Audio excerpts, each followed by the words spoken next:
कानों के साथ रोक करके ऊंचा ध्यान देके आप सुनेंगे। बैठ जाओ वजन पर। गुरुदेव जय गुरुदेव।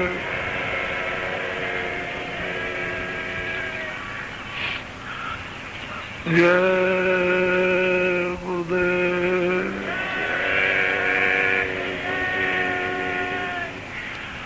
जय गुरुदेव। नाम किसका? जय गुरुदेव। नाम किसका?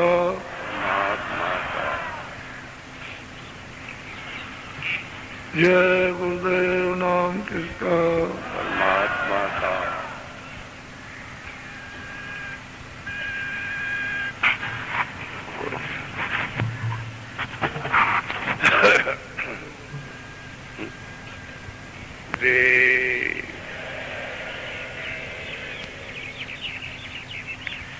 माना तू भजो गुरु का नाम।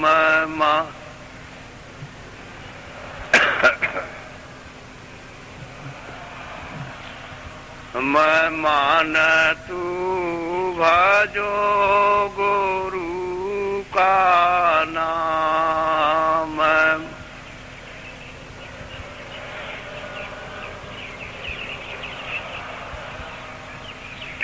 दया मेरे से नर तन पायो।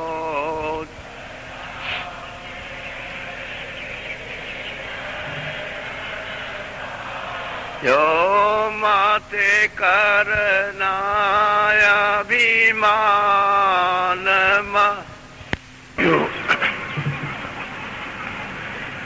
कभी कभी ऐसा होता है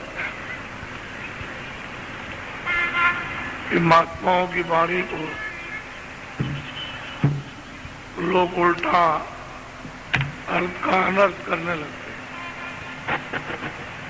तभी धोखा खा जाते हैं। महात्मा कोई अपने को भजने को नहीं बुलाते कि वो अपने को भजने को बुलाए। वो तो मालिक का भेद देते हैं कि ये उसका नाम, ये रूप है। और इस तरह से मनुष्य मंदिर से जहाँ जीवात्मा बैठी है, तो जीवात्मा के बैठने का तो एक ही मुकाम है। कोई दो चार जगह या सब जगह नहीं रम रही, वो तो एक जगह पर अस्थाई बैठी है। और वो दोनों आंखों के मध्य भाग में बीचों बीच में बैठी हुई है। उसकी रोशनी सारे शरीर में और जहाँ जहाँ मन, चित्त है, बुद्धि फैले हुए हैं, उस सब जगह पर फैल गई। जैसे सूरज एक देशी है, चंद्रमा एक देशी, उसकी रोशनी सर्वदेशी सब जगह पर फैली हुई है। इसी तरह से जीवात्मा शरीर में एक स्थान देशी है। दोनों के आंखों के पीछे इसको आज्ञा चक्र, छठा चक्र या तीसरा तिल कहते हैं, ये यहाँ पर बैठी हुई है।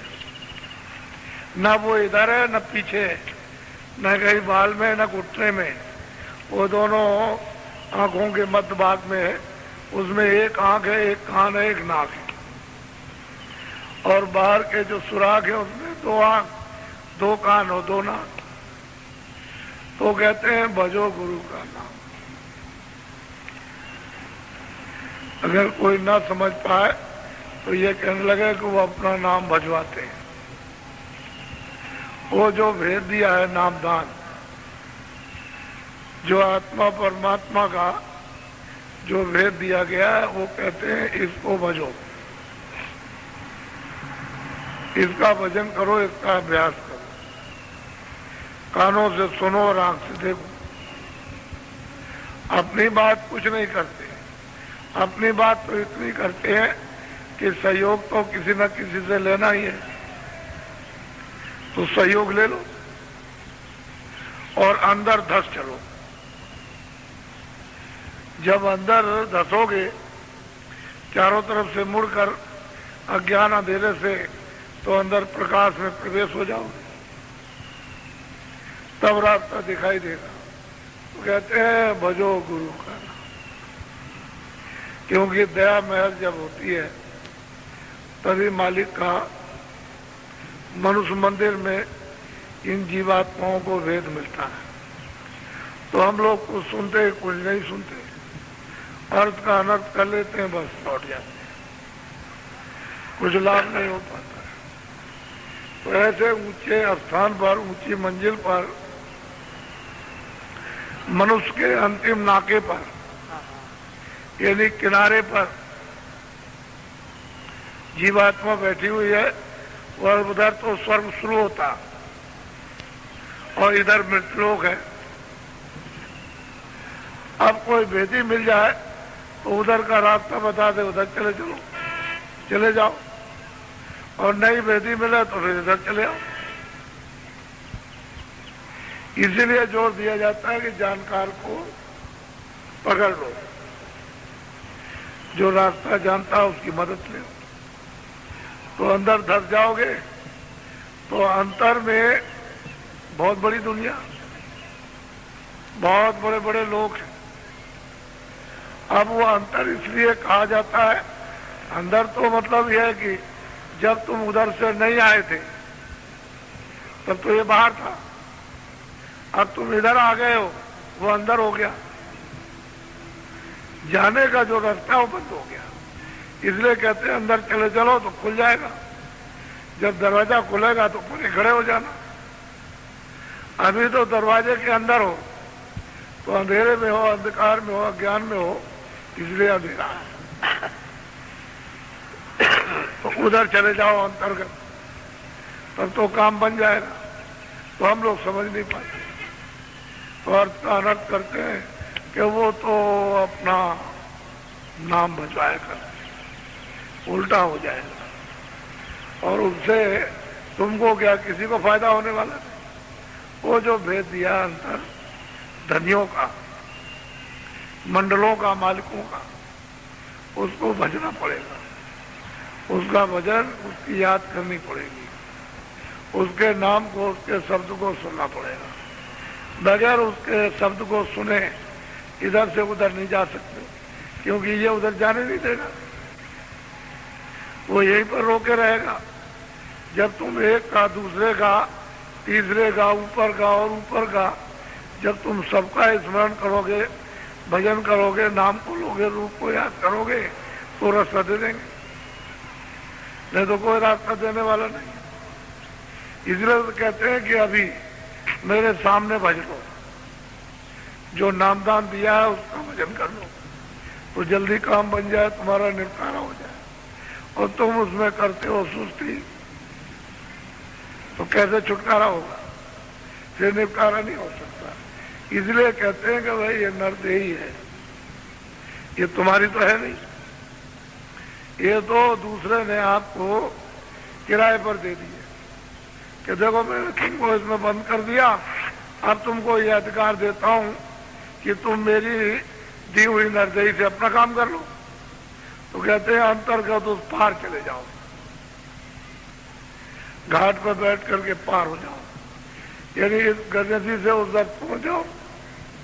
तो इतना लंबा चौड़ा पाठ है यानी संसार का, इधर से उधर उतर चलो देवलोकों की तरफ, तब तुमको जब भेद मिल जाएगा तब तो देखते जाओगे, चलते जाओगे, देखते जाओगे, चलते जाओगे, क्योंकि वो तो भेद मिलना चाहिए जाने का। और उधर में जब प्रकाश है, रोशनी है, अंधेरा है ही नहीं, तो दिखाई देता जाएगा, चलते जाना, बताने वाला आपको बताते जाएगा कि इधर माना जाने, इधर जाना, इधर से इधर चलो, इधर से इधर चलो, वो तो दिखाई दे रहा, चले जा रहे, तो रास्ता भी बिछड़ेगा नहीं, भूलोगे नहीं, रास्ते पे चले जाओगे, और मंजिलों पर पहुंच करके और आप वहां का दीदार दर्शन करते जाओगे, ऐसे ही आगे। तो जब तक वेद नहीं मिलेगा तब तक किसको भजोगे? बिना भेद के क्या करोगे? कहाँ जाओगे? इसलिए बिना भेद के जो करते हैं उनकी मेहनत बेकार। अब यहाँ कोई कह दे कि देखो मिट्टी डालो, तुमको मजदूरी दी जाएगी, तो तुम मतलब है मेहनत करते हो, शाम को या 10 दिन में तुमको मजदूरी मिल जाती, लेकिन कोई देने वाला ना हो और मिट्टी डालते रहो, देगा कौन? तो वही बात है कि तुम मतलब मेहनत तो करते हो लेकिन देने वाला कोई है नहीं, तो तुमको फल क्या देगा? और जब मिल जाएगा कहेगा आप भजन करो, तो बस देने वाला है, इधर भजन करोगे वो देता जाएगा मजदूरी। मेहनत करो मजदूरी ले लो, मेहनत करो मजदूरी ले लो। इस तरह से जीवात्माएं इस नाके से परे उधर के पार चली जाती हैं, फिर लौट करके पुनः आती हैं। एक बार पार हो गए तो कभी नहीं आओगे, और पार नहीं गए तो बहुत मुश्किल है। अब बहुत से लोग आते हैं, कह लगे कि मैं पहले आया था तो भजन नहीं बनता था, कभी बना कभी छूट गया, अब कहते हैं भजन बनने लगा। तो ये तो ऐसी चाल रहेगी, कभी तुम किसी झंझट में फंस जाओगे, तुम्हारा मन बुद्धि उसमें लग जाएगा, तो अगर भजन पर जब बैठोगे तो उसमें लगा रहेगा, तो उधर से मतलब ये हट जाएगा, इधर लग जाएगा, इसी में कमी हो जाएगी। तो बैठते वक्त में तुम उधर से हटा लो तो हर रोज होगा, फिर उसमें कमी नहीं, हर रोज तरक्की होगी। इतनी तो होशियारी है कि भजन के वक्त, ध्यान के वक्त में मन को, बुद्धि को, चित्त को सब तरफ से विश्राम, कि अब तुमको कुछ नहीं करना, अब ये काम करना, अपना काम करो। तो मन का, सूरत का मन साथ दे दे तो जल्दी काम हो जाता है, और आप उसको लगाए रहोगे तो कम तो हो ही जाएगा, थोड़े दिनों में ना के बराबर। फिर बैठोगे, जोर लगाओगे, मेहनत करोगे, कुछ नहीं होगा, फिर फरियाद करोगे कि फिर नहीं होता, वो बताएंगे भाई मन को उधर क्यों लगाए हुए हो, उतनी देर के लिए हटा दो, बाद में लगा लेना।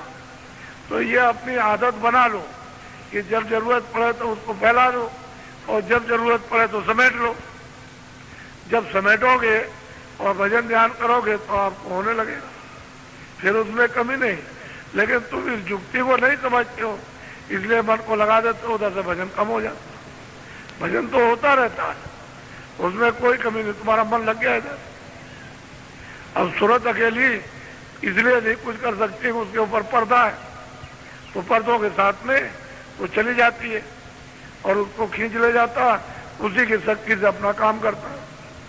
धीरे धीरे पर्दा उतर जाएगा, उतना ही मन और बुद्धि और चित्त बढ़ते होते जाएंगे।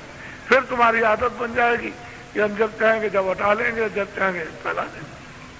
फिर काम से क्रोध ले लो, लोभ से करो लो, मोह से ले लो, अहंकार से ले लो, काम ले लीजिए और फिर छोड़ दीजिए। ऐसी अपनी आदत, ऐसा अपना स्वभाव, मन बुद्धि चित्त को अपने बस में, काम क्रोध लोभ मोह अहंकार को ऐसा बस में करो कि जब करो जब फैला दो जरूरत के लिए, और फौरन समेट लो। जैसे कछुआ होता है, जब उसको खाना होता है धूल बाहर निकाल देता, वट अंदर। ऐसे ही तुमको चाहिए भजन में कि जब हम शरीर का काम करें तो बाहर निकाल दें, और जब भजन का काम करें तो सट अंदर बल लग जाए। तो फिर तब आपका भजन तरक्की पर रहता है। और ये परख पहचान करना चाहिए कि भाई कमी क्यों होती है। जब ये आप परख करते रहोगे तो अपने को ये पता चल जाएगा कि हमारा मन उलझ गया, झंझट में, झगड़े में, चिंता में, किसी शोक में, किसी और में उसमें लग गया, तो वो काम वहाँ कर रहा, अगर वो काम न करता तो ये करने लगता, तो उसको वहाँ से हटा के ले आओ। तो कभी कहते हैं कि होने लगा, कभी कहते हैं कम हो गया, कभी कहते हैं अब बंद हो गया, फिर कभी कहते हैं होने लगा। तो ये तो अभी शुरू में होगा ही, सबको होता है। हम लोग भी गुरु महाराज के पास गए, उन्होंने जब ये बताया तो ऐसा थोड़ी कि ऐसे बैठे रहे हो गया, कुछ किया है, जो बताया वो किया। कभी होता था, कभी नहीं होता था, कभी होता था, कभी नहीं होता था। अपनी फरियाद कर देना चाहिए कि अपनी फरियाद कर दोगे, उसकी महल, उसकी दया, उसकी कृपा हो जाएगी और अपने काम में लगे रहो, करते रहोगे करते रहोगे करते रहोगे, बस दया महर हो जाएगी। क्योंकि घाट पर तो दया महर आती है और घाट छूट जाएगा तो वहां नहीं आएगी, उसकी परख पहचान नहीं कर सकते हो। घाट पे बैठ के करोगे परख पहचान हो जाएगी। तो दया महर घाट पे मिलती है।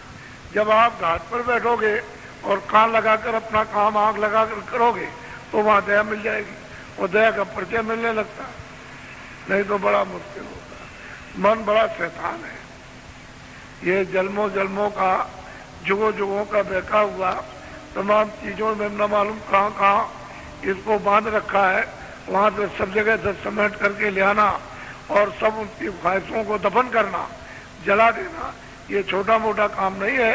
ये तो महापुरुषों की विशेष जब जीवों पर दया होती है तभी होता है, नहीं तो बहुत हो नहीं सकता। इसलिए भजो गुरु का नाम, यानी जो नाम दिया है उसको अब अंतर्घाट पर बैठकर अपनी सूरत से, क्योंकि सूरत तो चेतन है, ये और तो उसके औजार है, ये तो अंत में मतलब है कि जड़ है, लेकिन सूरत की चेतनता से ये सब जड़ औजार चेतन हो रहे हैं।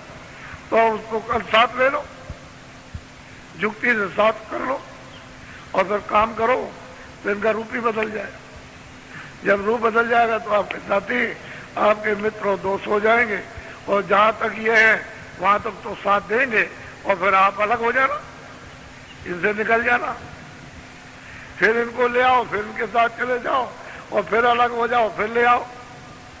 इनकी एक मंजिल है, वहां जाकर के अपने भंडार में ले हो जाते, आगे सूरत के साथ नहीं जा सकते। क्यों कि उधर तो कोई मसाला जाता नहीं है, उधर सूरत निकाली जाएगी, उस शब्द के साथ और कोई चीज नहीं जाती है, तो इसलिए अपने भंडार में ले हो गए। लेकिन जब उधर से लौट के आई तो फिर साथ हो गए, फिर साथ हो गए तो मित्र हो जाते हैं, दोस्त हो जाते हैं, फिर ये हैरानी परेशानी नहीं होती है, तो सदा साथ देते रहते हैं। और ये लोग साथ न दें ये उधर जा नहीं सकते। क्यों कि साथ लेकर के आइए तो उसे निर्मल शुद्ध साफ करना, अपने आप की भी सफाई करनी, तो बिना दया महर के कैसे सफाई होगी? वो तो हमको भीख मांगनी पड़ेगी, प्रार्थना करनी होगी कि कृपा करो, दया करो, महर करो, किसी तरह से भी हमारे गुनाहों को, हमारे कसूरों को, हमारी गंदगी को साफ करो। तो दरवाजे पे बैठते रहो, कभी न कभी उसकी आपकी टेर है, उसकी वो टेर सुन लेगा, वो दया मिल जाए। लगे रहना चाहिए, ये तो जीवन का सौदा है, कोई एक दिन दो दिन का तो नहीं, अंतिम श्वास तक। तुम कहोगे नहीं आज भजन कर लेंगे, तो ऐसा नहीं है। सब लोग अंतिम समय तक भजन करते रहे, क्योंकि दूसरे की गंदगी लेंगे तो उसको भी तो कहीं ना कहीं धोना है। ऐसे थोड़ी अपने ऊपर लादते रहेंगे और लादते लादते पहाड़ों की तरफ से लाद लेंगे, तो जब वो खुद ही लग जाएंगे तो आपको क्या पार करेंगे? तो गंदगी को जो लेते हैं दूसरों की, वो कहीं ना कहीं भजन के द्वारा धो देते हैं, फिर शुद्ध साफ हो जाते हैं, तब जीवों को पार कर सकते हैं।